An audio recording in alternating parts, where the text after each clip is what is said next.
जय जय श्री हरिवंश। प्रणाम। आज के सूत्र पर विचार करें, चिंतन करें। एक बार हरि नाम का आश्रय लेते हैं और फिर आगे बढ़ते हैं। राधे कृष्ण कृष्ण कृष्ण राधे राधे, राधे श्याम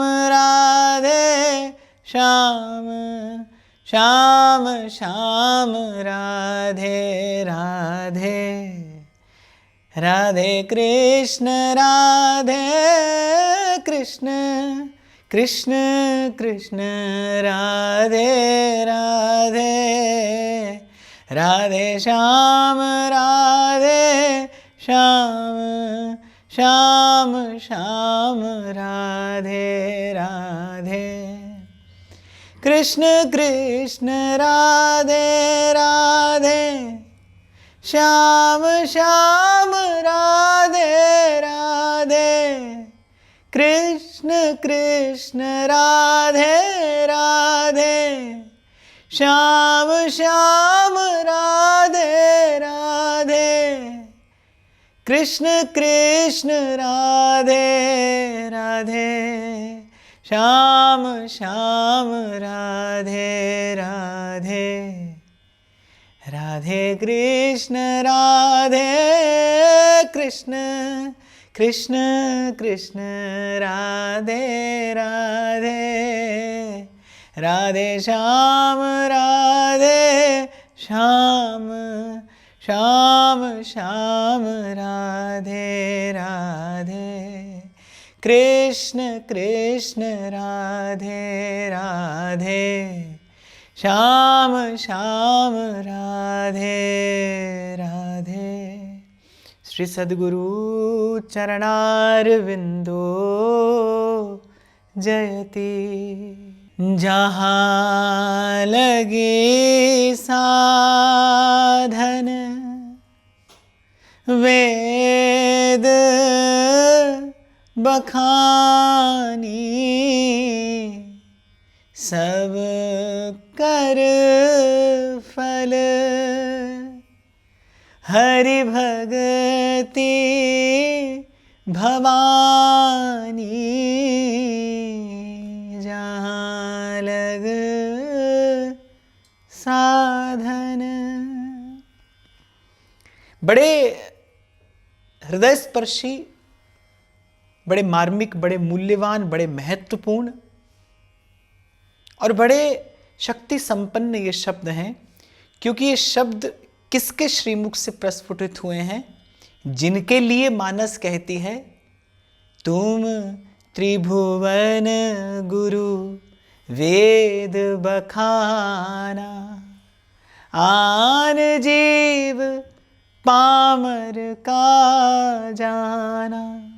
और जिनके लिए प्रभु अपने श्रीमुख से कहते हैं और हूँ एक गुपत मत, सुनहु कहूँ कर जोर, शंकर भजन बिना नर भगति न पावै मोर। जी हाँ, ये शब्द किसके हैं? ये शब्द हैं महादेव के, जिन्हें श्री गोस्वामी जी कहते हैं तुम त्रिभुवन गुरु वेद बखाना। जो त्रिभुवन में सबके गुरु हैं, जो आदि गुरु हैं, जो गुरु तत्व हैं, जिनके प्रकाश में ही उस परम सत्य का दर्शन किया जाता है, जिनकी कृपा से ही अविद्या की ग्रंथि छूटती है, पराविद्या का प्रकाश होता है, वो अपने श्रीमुख से कहते हैं जहां लगी साधन वेद बखानी, सब कर फल हरि भगति भवानी। हे भवानी, हे उमा, जितने साधन वेदों में कहे गए हैं, जितनी विधियां हैं, जितने उपाय हैं, जितनी उपासना पद्धतियां हैं, सबका फल क्या है कि बस किसी प्रकार श्री हरि के श्री चरणों की निष्काम, निष्कलुष, निष्किंचन भक्ति प्राप्त हो जाए। सब कर फल हरि भगति भवानी। और त्रिभुवन गुरु के, आशुतोष के, महादेव के भावों का, शब्दों का, सिद्धांत का अनुसरण सब भगवत भक्तों ने किया। और नारद जी भी अपने सूत्र में कहते हैं त्रिसत्येव भक्तिरेव गरीयसी, भक्तिरेव गरीयसी, अर्थात त्रिकाल सत्य है ये बात, और मनसा वाचा कर्मणा शपथ पूर्वक मैं कहता हूं भक्ति ही श्रेष्ठ है, भक्ति ही श्रेष्ठ है। आज कोई कहीं से भी आरंभ करे, लेकिन आत्मा को परम विश्राम अगर कभी मिलेगा तो वो भक्ति की कृपा से ही मिलेगा। इसलिए आपको और मुझे बिना किसी विचार के, बिना किसी अन्यथा चिंतन के मान लेना चाहिए, जान लेना चाहिए। और बहुत अधिक समय नहीं है भाई आपके मेरे पास, थोड़ा सा जीवन है, अल्प गति अल्पमति हैं आप और मैं, माया काल का बड़ा भयंकर प्रभाव है। तुरंत आप और मैं इस सत्य को पहचान लें और तदनुरूप आचरण करने लगे कि परम पुरुषार्थ की सिद्धि भक्ति से ही हो सकती है। इसलिए आज से, अभी से, और मैं तो यहाँ ये भी कहूँगा कि ये भक्ति सूत्र जिसका चिंतन मनन मैंने भगवत कृपा से, सद्गुरु की कृपा से, गुरुजनों के अनुग्रह से किया, संतों की कृपा रही तो ये कार्य संभव हो पाया। इसका प्रसाद एक ही हो कि इसके प्रसाद स्वरूप सब भावों का परित्याग करके, जैसे मेरे महाप्रभु कहते हैं ना, वृंदानि सर्व महताम अपहाय दूराद, वृंदाटवी मनुसर प्रणयेन चेत है। सब भावों को एक ओर रख के हृदय में बस केवल एक भाव धर के कि अब प्रेम की गली जाना है, वो प्रेम की गली जो अति साकरी, जहां में दो न समाये, जिसमें कोई अन्यथा भाव, कोई अन्यथा विचार वृत्ति नहीं जा सकती, केवल एक भाव हृदय में धारण करके जिस पथ का पथिक बना जा सकता है। हाथ जोड़ के गुरानू मेरी वंदना, रख लो गरीब जान के। हे प्रभु, मैं सब आश्रय छोड़कर आपके शरण में आया हूँ, मैं शरणागत जीव हूँ, मुझे अभय प्रदान कीजिए, मुझे अपने चरणों की भक्ति प्रदान कीजिए। श्री गीता जी में भगवान कहते हैं कि भाई यही परम धर्म है, प्रपत्ति, शरणागति। जहाँ हैं, जैसे हैं, जिस अवस्था में हैं, जिस व्यवस्था में हैं, जिस स्थिति परिस्थिति में हैं, जिस देश काल में हैं, बस वहीं से तत्काल हृदय से प्रभु के चरणों की शरण हो जाइए। क्योंकि भगवान अपने श्रीमुख से कहते हैं, जो सभीत आवा सरनाई, राखूं ताहि प्राण की नाई। इस माया काल से भयभीत होकर कि कितने जन्म आप और मैं बिछड़े रहे प्रभु से, और ये जीवन रूपी अवसर भी जाते जाते हाथ से जा ही रहा है।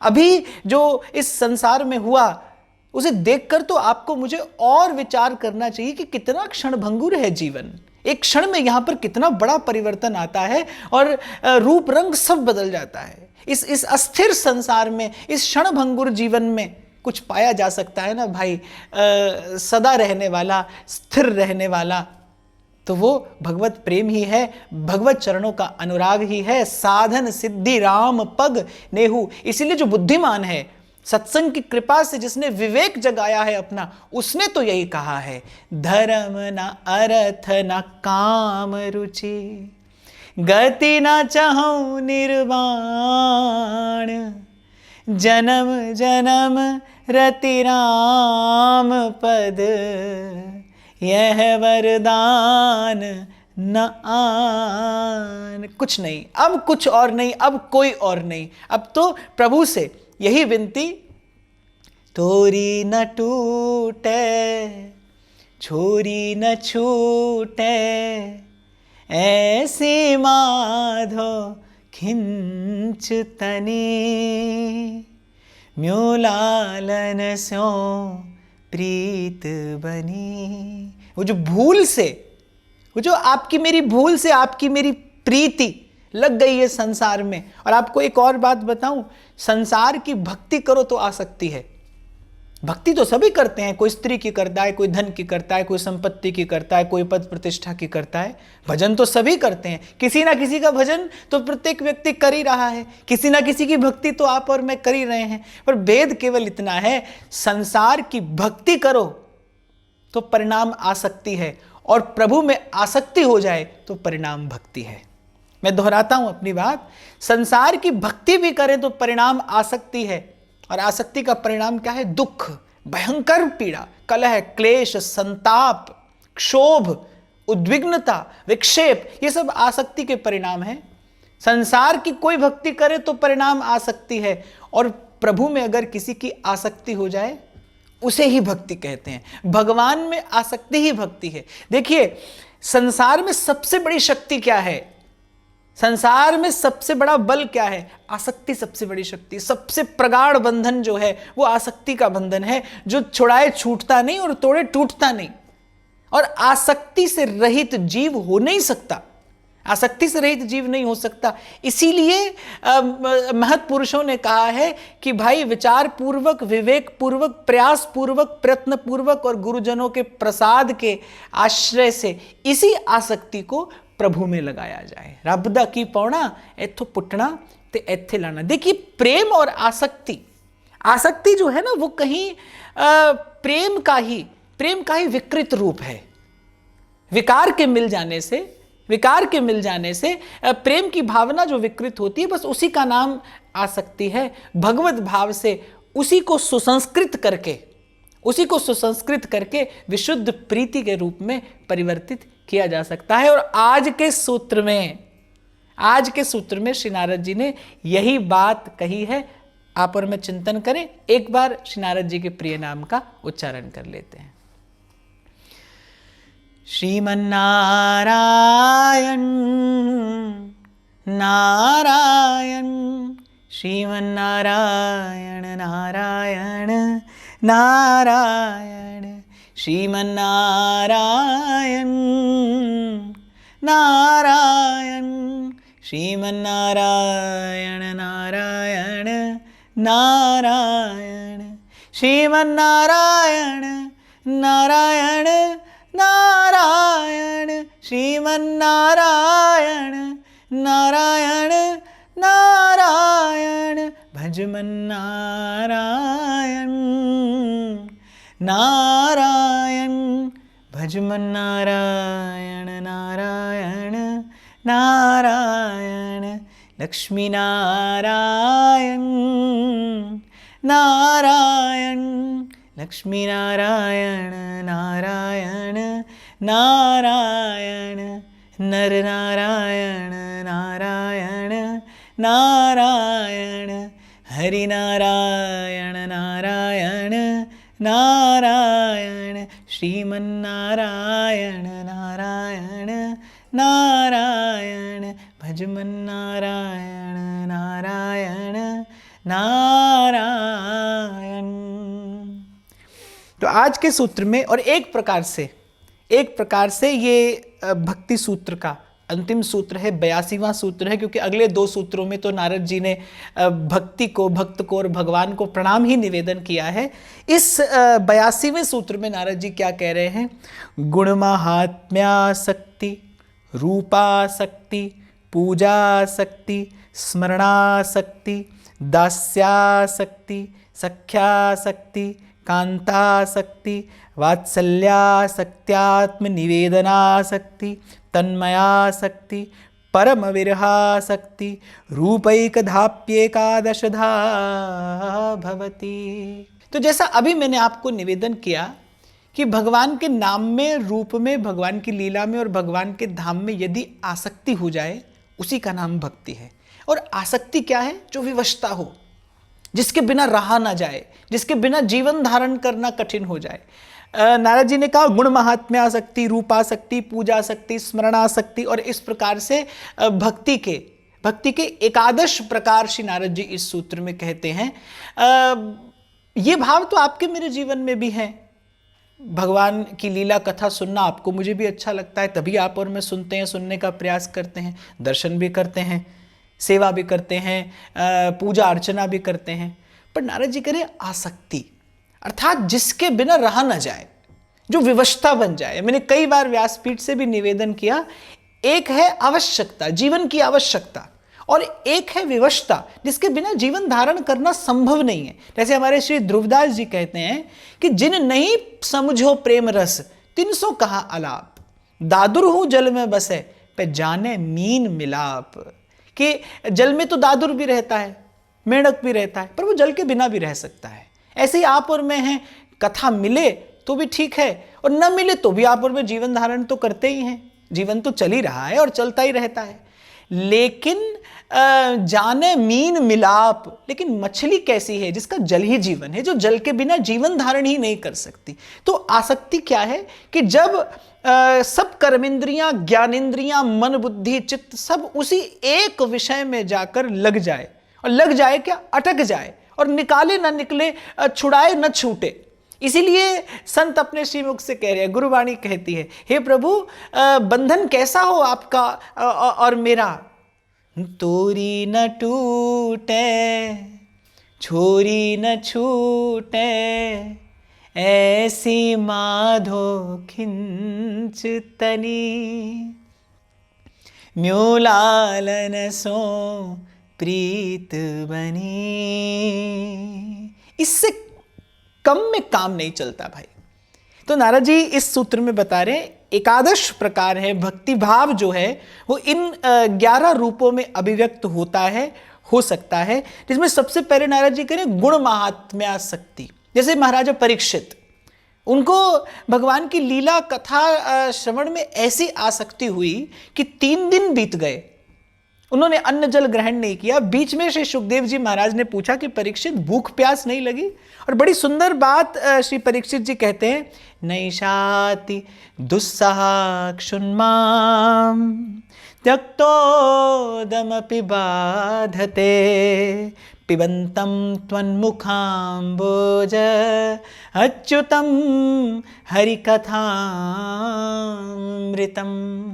महाराज परीक्षित ने कहा, देखिए प्रभु ये कितना बड़ा आश्चर्य है, जिस भूख प्यास से व्याकुल होकर मैंने ऋषि के गले में सर्प डालने जैसा निंदित कर्म कर दिया, आज आपके मुख से श्री कृष्ण की लीला कथा का श्रवण करते करते अब ना मुझे क्षुधा सताती है, न प्यास, न मुझे भूख है, न मुझे प्यास है, क्योंकि मेरे तन मन प्राण रमण कर रहे हैं उस माधुर्य में जो आपके मुख से श्री कृष्ण कथा के रूप में निश्रित हो रहा है। इसीलिए आप विचार ना करिए और बस मुझे ये कथा सुनाइए। महाराजा पृथु कहते हैं कि मेरे 10,000 कान हो जाएं जिससे मैं आपकी लीला कथा का श्रवण करता रहूं। गोस्वामी जी मानस में कहते हैं, जिनके श्रवण समुद्र समाना, कथा तुम्हारी सुभग सरनाना।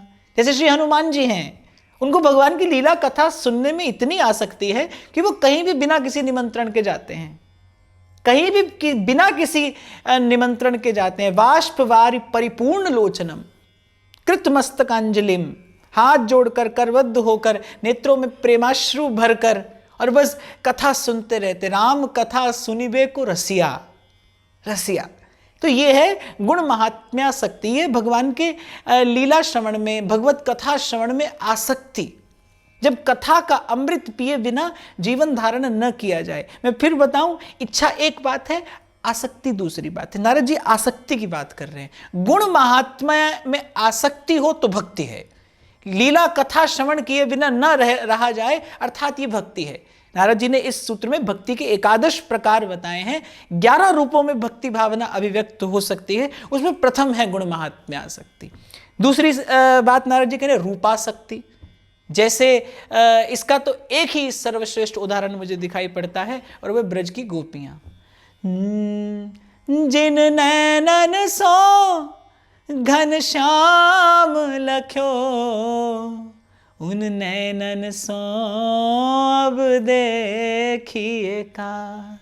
श्री कृष्ण सन्मुख होते हैं तो गोपी का रोम रोम नेत्र हो जाना चाहता है। संध्या को गोधूली के समय जब गोचारण करके लौटते हैं तो भर जाते हैं, ब्रजपुर की वीथियां अट जाती हैं, दोनों ओर प्रेम में भरी भाव में विव्वल गोपांगनाएं खड़ी हैं, एक झलक ब्रजराज की प्राप्त करने को।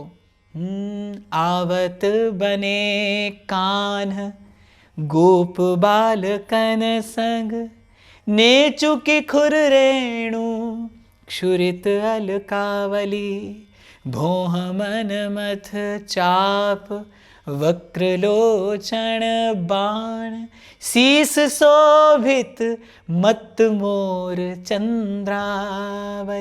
और बस ये रूप बसाए गोपांगनाओं के मन में, हृदय में, उनके अंतःकरण में, उनके रोम रोम नेत्र हो जाना चाहते हैं। एक नेत्र से दर्शन करके तो उनकी लालसा ही पूर्ण नहीं होती। और गोपी तो ब्रह्मा जी से कहती है, अरे विधाता, ये कैसी मूढ़ता की जो नेत्रों पर पलकें बना दी। ये जब पलक गिरती है, वो जो उतना काल है जो श्री कृष्ण का दर्शन नहीं हो पाता, वो हमारे लिए दुस्सह है, वो हमारे लिए दुस्सह है, उसे हम सहन नहीं कर पाती। मैं तो कह रहा हूं, आप सुन रहे हैं, वस्तुतः तो ये अनुभव की स्थिति है, मन बुद्धि से, साधारण मन बुद्धि से इसकी कल्पना नहीं की जा सकती। पर एक छोटा सा उदाहरण मैंने आपको दिया, क्या है रूपासक्ति। जब जितना देखें प्रभु के स्वरूप का, जितना दर्शन करें, उतना लोभ बढ़ता चला जाए, और देखने की इच्छा हो, और देखने की इच्छा हो, बस निहारते रहें प्रभु के सुंदर स्वरूप को, सर्वांग सुंदर स्वरूप को, नख से लेकर शिख तक। मैं तो कई बार आपसे कहता हूं, कभी वृंदावन आए, श्री राधा वल्लभ कुंज बिहारी का दर्शन हो, राधा रमण का दर्शन हो, तो नख से शिख तक प्रभु के रूप की परिक्रमा हो। निहारिए प्रभु को, जी भर के प्रभु को निहारिए। रूप का सिंधु बह रहा है, क्यों ना बिन कष्ट रस सिंधु को पीजिए, मेरे महाप्रभु कहते हैं।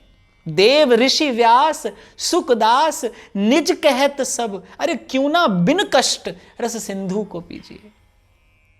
जब नेत्र व्याकुल हो प्रभु के स्वरूप का दर्शन करने के लिए, जब व्याकुलता, आतुरता इतनी बढ़ जाए कि संसार के सब विषय स्वतः फीके लगने लगे, स्वतः फीके लगने लगे। जैसे गोस्वामी जी कहते हैं मानस में, काम ही नारी प्यारी जिमी, लोभ ही प्रिय जिमि दाम, तिमि रघुनाथ निरंतर प्रिय लागहु मोहि राम। ये कहते हैं आसक्ति।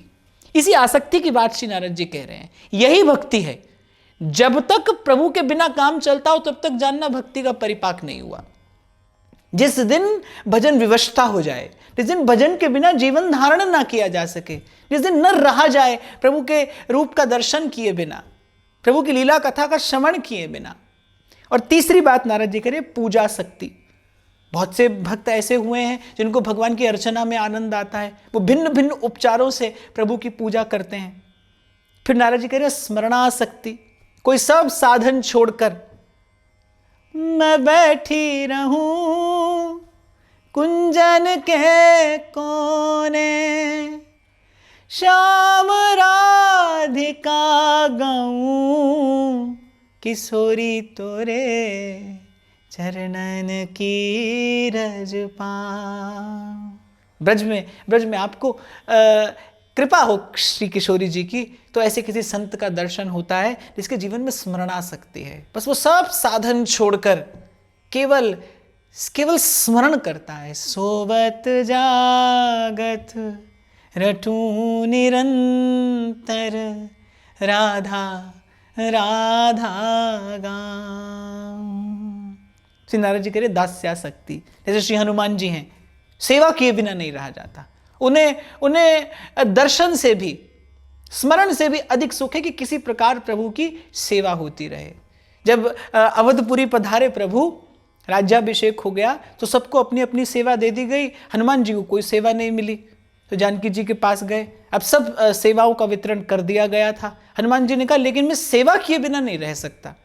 तो हनुमान जी सदा संगई बने रहते थे प्रभु के। तो जानकी जी ने कहा कि भाई कोई ऐसी सेवा बताते हैं इन्हें जिससे हमें भी थोड़ा अवकाश मिल सके। तो कहा कि ठीक है, जब प्रभु को जमाई आए तो आप चुटकी बजाने की सेवा करना। हनुमान जी ने कहा बड़ी कृपा हुई आपकी, अब जाने कब जमाई आ जाए, तो चुटकी बजाने के लिए तो मुझे सतत प्रभु के संग रहना पड़ेगा। तो ऐसी आसक्ति हो भगवत सेवा में कि सेवा ही जीवन हो, सेवा के बिना दिन न जाए, सेवा के बिना काल न जाए, सेवा के बिना समय व्यतीत ना हो। फिर नारद जी करें सख्यासक्ति। जैसे ब्रज के श्री कृष्ण के बाल सखा हैं, वो श्री कृष्ण को देखे बिना नहीं रह सकते। श्री कृष्ण के सुख में सुखी जब गौचारण के लिए जाते हैं तो प्रत्येक गोप बालक अपने घर से सुंदर सुंदर मिष्टान नैवेद्य लेकर आता है कि जाने कन्हैया को क्या प्रिय लगे। जब मध्याह्न काल में गौचारण करते करते जब थोड़े श्रमित हो जाते हैं सुंदर सुकुमार बाल कृष्ण, जब मुख पर प्रस्वेद कण छलकने लगते हैं तो कोई अपनी गोद में उनका सर रखता है, कोई अपने अंचल से उन्हें बयार करता है, कोई चरण संवाहन करता है, कोई सुंदर हास्य विनोद करके प्रभु को सुख देता है। जैसे जैसे जैसे भगवान के सखा हैं, उनकी उसी भाव में आ सकती है, वो सतत अपने उसी भाव का चिंतन करते हैं और उसी भाव के चिंतन से वो सतत भगवत भाव में तन्मय बने रहते हैं। फिर नारद जी कह रहे कांतासक्ति, जिसने प्रभु को अपना प्रियतम प्राण आधार मान लिया है, सब नाते बस तुम सो ही मानूं। यहां फिर ब्रज की गोपांगनाएं सर्वश्रेष्ठ उदाहरण हैं। ब्रज की गोपांगनाएं सर्वश्रेष्ठ उदाहरण है। जब श्री कृष्ण ने कहा, अरे आधी रात के समय अपने पतियों को छोड़कर आ गई हो मेरे पास, इस प्रकार कुलीन स्त्रियों को पर पुरुष के पास जाना शोभा नहीं देता, तो गोपियां कहती हैं पर पुरुष के पास नहीं, हम परम पुरुष के पास आई हैं। हम किसी पर पुरुष के पास नहीं आई, हम परम पुरुष के पास आई हैं, जो भव भव का भवतार है, जो जन्म जन्म से हमारा सच्चा साथी है। भूल गई थी हम, भटक गई थी हम, अरे अभी तो परम विश्राम मिला है। कांतासक्ति, जैसे एक सती स्त्री सतत अपने पति के सुख का विचार करती है, उसका जीवन ही क्या है कि किस प्रकार मेरा पति सुखी रहे। ऐसे ही ब्रज की गोपी है, आनुकूल्येन कृष्णानुशीलनम स भक्तिरुत्तमा, श्री कृष्ण को किस में सुख हो, बस उसकी एक एक चेष्टा, उसकी एक एक भावना बस इसी दिशा में गतिमान है कि किस प्रकार मेरे प्रियतम सुखी रहें। श्रीमद् भागवत में भगवान ने एक ऐसा उदाहरण भी दिया है कि जैसे सती स्त्री अपनी सेवा से अपने पति को वश में कर लेती है ना, ऐसे ही मेरे निष्काम भक्त उत्तमा भक्ति धारण करके अपने हृदय में मुझे सदा सदा के लिए अपने वश में कर लेते हैं और मैं उनके अधीन हो जाता हूं। अहम भक्त पराधीन, मैं अधीन हो जाता हूं उनके। फिर वात्सल्यासक्ति है, जैसे नंद बाबा यशोदा मैया का भाव है, जैसे उनका भाव है, उन्होंने अपने हृदय के लाड़ दुलार से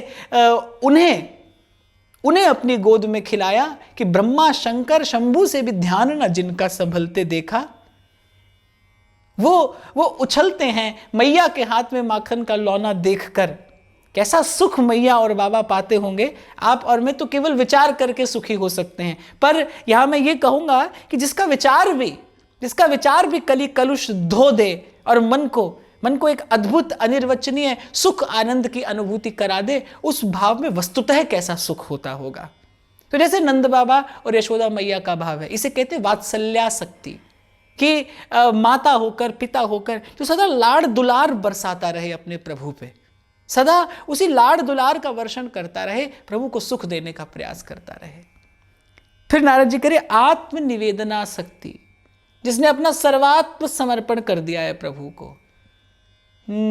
जहां ले चलोगे वहीं मैं चलूंगा, जहां नाथ रख दोगे जैसे नाथ रख दोगे मैं वैसे रहूंगा, जहां ले चलोगे वहीं मैं चलूंगा। जो सदा इसी भाव में रहे, प्रभु मैं आपका हूं, जचे जिस तरह नाच न चाहो थे मन भायो जी। अद्भुत सुख है इस भाव में। ये जो समर्पण का भाव है, पूर्व भी आपने और मैंने चर्चा की कि भक्ति उपासना में ये मेरुदंड है, भक्ति का परिपाक होता है। यहाँ श्रवणम कीर्तनम विष्णु स्मरणम पाद सेवनम अर्चनम वंदनम दास्यम सख्यम आत्मनिवेदनम, यहाँ पर आकर भक्ति सौभाग्यवती होती है जब पूर्ण सर्वात्म समर्पण प्रभु के चरणों में कर दिया जाए। अब न मैं और न कोई मेरा, तू ही तू, तू ही तू, तू ही तू, तू ही तू, तू ही तू, तू ही तू। फिर श्री नारद जी कहते हैं तन्मयासक्ति, जो तन्मय हो गए हैं भगवान में, मौन, शांत, गहन, गंभीर, बस भीतर ही भीतर अपने अंतःकरण में, अपने निज मंदिर में, अपने हृदय मंदिर में प्रभु को विराजमान करके जो भिन्न भिन्न उपचारों से उनका सेवन, उनका भजन, उनका लाड़ दुलार करते रहते, खबर नहीं पड़ती किसी को। श्री सुखदेव जी महाराज भीतर ही भीतर श्री कृष्ण प्रेम का अगाध सिंधु कल्लोलमान है, लेकिन शांत, स्थिर, पवित्र, लोक मंगल करने वाले ऐसे भक्त जिन्हें तन्मय कहते हैं।